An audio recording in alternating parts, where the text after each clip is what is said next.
Shalom, selamat pagi Bapak Ibu Saudara sekalian. Selamat berjumpa kembali pada pagi hari ini di Renungan Harian Online GSIA Sword Generation Ministry. Dan pada pagi hari ini saya menyampaikan renungan yang saya berikan judul Tertipu Investasi Bodong. Nah saudara, kita sering dengar berita orang-orang tertipu investasi bodong ya. Biasanya di awal dia dijanjikan yang manis-manis, keuntungan besar berlipat kali ganda, sehingga orang tergiur karena mau cepat kaya, mau cepat dapat uang, bahkan mungkin dalam penawarnya kadang-kadang dijelaskan tanpa risiko apapun. Nah, tapi setelah diinvestasikan, ujungnya bangkrut, hancur, kehilangan uangnya, berakhir dengan tuntutan pidana dan lain-lain. Nah, pada pagi hari ini saya mau mengajak kita semua merenung.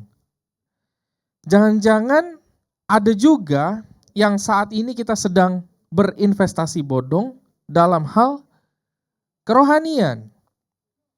Ibadah asal saja datang ibadah, pelayanan asal pelayanan, doa hanya sekedar formalitas saja. Dan kita berpikir bahwa hal-hal yang sudah kita lakukan sejauh ini itu sudah cukup untuk menghantar kita masuk ke dalam kerajaan surga, padahal mungkin bisa jadi ujungnya tidak sesuai dengan apa yang kita bayangkan.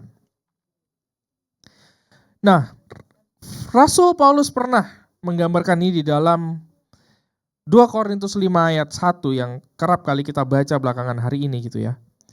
2 Korintus 5 ayat 1 berkata, karena kami tahu bahwa jika kemah tempat kediaman kita di bumi ini dibongkar, Allah telah menyediakan suatu tempat kediaman di sorga bagi kita. Suatu tempat kediaman yang kekal, yang tidak dibuat oleh tangan manusia. Nah saudara, kita paham bahwa hidup kita di dunia yang sementara ini adalah sebuah kemah yang rapuh, yang gampang roboh, yang tidak permanen. Hidup kita selama di dunia penuh dengan penderitaan, penuh dengan tantangan, tetapi di sini Rasul Paulus menekankan bahwa kita harus tabah.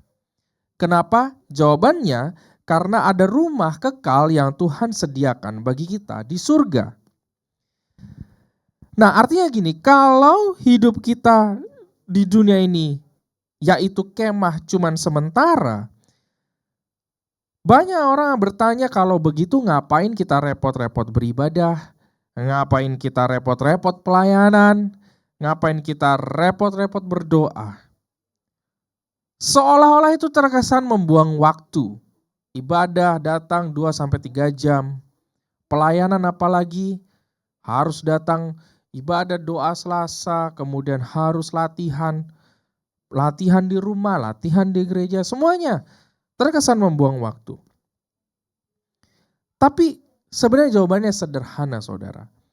Yang kita lakukan itu adalah sebuah investasi.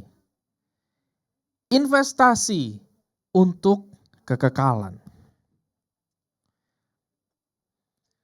Jadi ibadah, doa, atau pelayanan yang kita lakukan itu bukanlah sebuah rutinitas kosong. Itu adalah tabungan rohani kita, di mana kita sedang menanam benih kita untuk kita bisa menuai nanti di surga. Bayangkan kalau kita terus menjalani kehidupan kita. Saudara sudah ada yang lebih tua dari saya mungkin. Sudah berpuluh-puluh tahun saudara melayani dan beribadah kepada Tuhan. Bayangkan kalau saudara ingat kalau itu dilakukan secara setengah hati, tidak sungguh-sungguh, asal-asalan. Sebenarnya kita sedang investasi kepada kekekalan atau kita jadi investasi bodong. Yang ujungnya bisa jadi bukan menuju kerajaan surga tapi menuju ke tempat yang lain. Hidup ini sudah sulit. Maka sebab itu di 2 Korintus 5 ayat 1 dikatakan kita harus tabah di dalam kemah ini. Karena kemah memang rapuh. Saudara bayangkan hidup kita sudah sulit, sudah menderita, kesengsaraan di sana sini. Lalu kemudian di satu sisi dalam hal investasi kita untuk masa kekekalan pun kita tidak lakukan dengan sungguh-sungguh.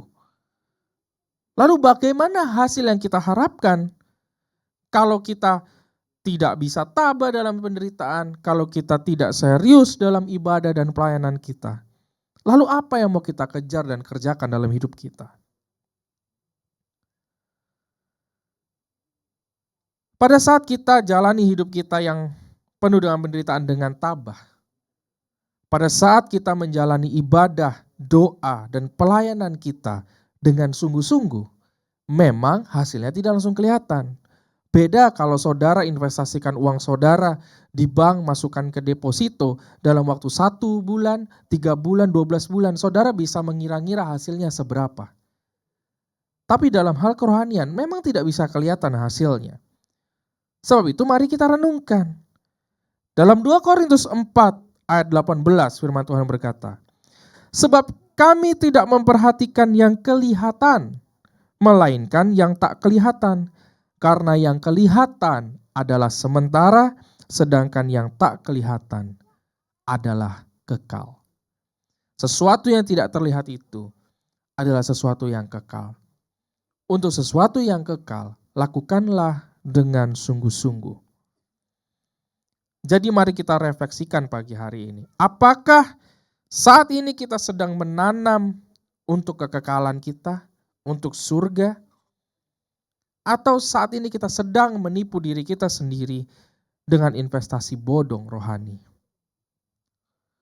Hidup ini kemah sementara, gampang roboh. Jangan sia-siakan dengan investasi palsu. Mari kita serius beribadah, mari kita serius melayani Tuhan. Dan kita dengan tabah menghadapi penderitaan kita. Karena yang kita kejar adalah kekekalan di surga. Kalau investasi bodong bisa bikin seseorang bangkrut di dalam hal duniawi, ibadah yang setengah hati bisa membuat kita bangkrut di dalam kekekalan. Mari kita berdoa. Tuhan Yesus yang baik, pagi hari ini kami bersyukur buat firman-Mu yang menegur dan mengingatkan kami betapa kami harus memanfaatkan waktu kami dengan baik, mengejar kekekalan kami, untuk rumah kami yang kekal di dalam kerajaan surga. Biar kami sadar, biar kami berbalik dari jalan kami yang salah, biar kami bertobat, biar kami lakukan ini secara konsisten dalam kehidupan kami. Karena kami tidak mau jerih payah kami berakhir sia-sia hanya karena kami gagal paham apa yang harus kami lakukan dalam hidup kami. Ingatkan kami dan terus bimbing kami Roh Kudus. Dalam nama Yesus kami berdoa. Amin. Terima kasih Bapak Ibu Saudara sekalian, selamat pagi dan Tuhan Yesus memberkati.